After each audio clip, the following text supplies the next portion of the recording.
Attention, dorénavant, à partir du 2 novembre, la péniche, le balisier du quai, vous attend au 52 quai, point du jour, à Boulogne-Billancourt, du mercredi au samedi. Restauration, Guadeloupe, Martinique, Guyane et Réunion. Attention, ouverture du mercredi au vendredi de 12h à 15h, du jeudi au samedi de 19h à 22h, plus ambiance discothèque jusqu'à 2h du matin, tous les vendredis et samedis. La péniche, le balisier du quai, infoline 01 42 53 21 63.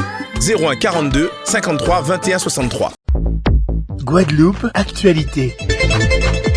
Journée consacrée aux élus des Outre-mer dans le cadre du congrès des maires avec moi. Je le disais, beaucoup d'élus qui ont fait le déplacement de la Guadeloupe, la Martinique, Guyane, Réunion et tous les autres territoires. Ferdi Louisi, qui est le maire de la commune de Broyave, qui a participé ce matin au débat sur ces deux thèmes, la sécurité et notamment le logement. Alors ces deux thèmes intéressent forcément la commune de Broyave ou pas forcément?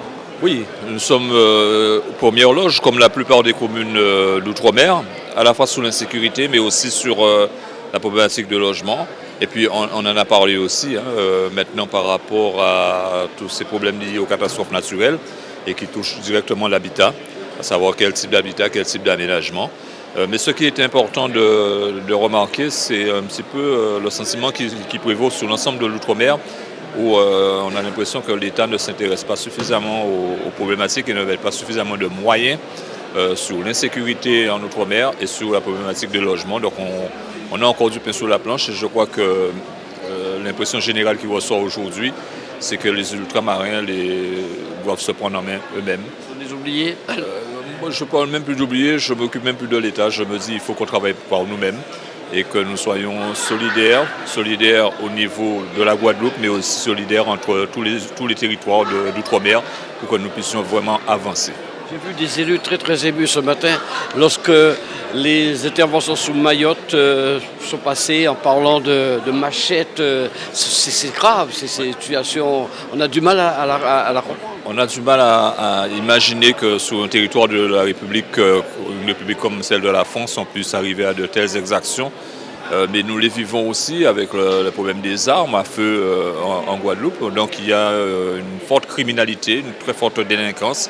Et le discours de la députée de Mayotte a été très émouvant et on a senti quand même que c'était vraiment un cri du cœur, un cri de souffrance des populations de Mayotte, des familles de Mayotte également, mais ça touche tout l'outre-mer. Il y a la Guyane, il y a la Guadeloupe, il y a la Martinique et de plus en plus les faits dépassent le cadre d'un simple fait divers, ça devient de la haute criminalité et je crois que, comme l'a dit la députée de Mayotte, il faut des moyens d'État. Autrement, que l'État fasse, si l'État n'est pas en mesure de nous accompagner, de nous suivre, mais qu'on nous fasse comme aux États-Unis, mais qu'on permette aux collectivités locales d'assurer leur propre police. Responsabilité. Alors évidemment, on parle souvent aujourd'hui des difficultés des collectivités, notamment des communes. C'est le cas de Broyave, manque de dotation.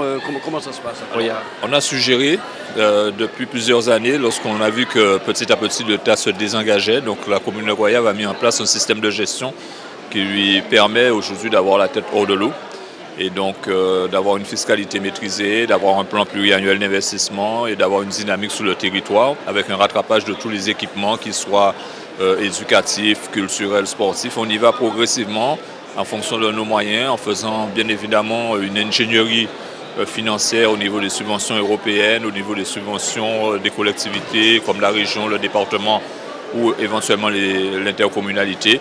Et bien sûr, on fait appel à l'État sur ce qui nous revient de droit et non pas sur un caractère exceptionnel ou politicien. Donc on réclame ce qui nous revient de droit et on présente nos dossiers, on structure nos dossiers de manière à ce qu'ils soient toujours éligibles et que nous obtenions nos subventions parce que nous avons droit aux subventions comme n'importe quel territoire de la République française.